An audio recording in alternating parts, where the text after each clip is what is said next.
धानवडच्या माजी उपसरपंचांची गळा चिरून हत्या करण्यात आलेली आहे।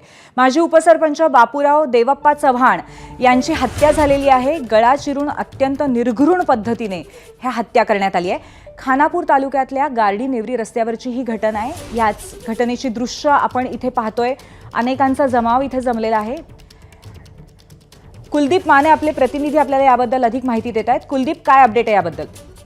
ज्यांची हत्या झाली ते त्यांची चव्हाण यांचे हे घाणवड गावचे उपसरपंच असल्याबरोबरच त्यांचं विठामध्ये सोनार सिद्ध ज्वेलर्स या नावानं एक ज्वेलरी दुकान देखील आहे। त्यामुळे या हत्येमागं नेमकं काय, हत्येचं कारण काय हे अद्याप जरी स्पष्ट होत नसलं तरी अनेक कारणं या ठिकाणी सध्या सांगितली जात आहेत। त्यामुळे व्यावसायिक कारणातून काही या सगळ्या त्यांच्या राजकीय पार्श्वभूमीतून काही हत्या झाली का याबाबत पोलीस तपास सुरू आहे। पोलिसांनी तपास जे या ठिकाणी पथकं आहेत ती रवाना केली आहेत। मात्र अद्याप आता तरी पोलिसांच्या हाती काही लागलेलं नाहीये। मात्र या ठिकाणी एका गावातील माजी उपसरपंच जे व्यावसायिक देखील आहेत सोन्या चांदीचे, त्यांच्या अशा पद्धतीनं हत्या झाल्यामुळे साहजिक खळबळ माजली। पोलिसांनी तपासाची चक्र फिरवण्यास सुरुवात केली।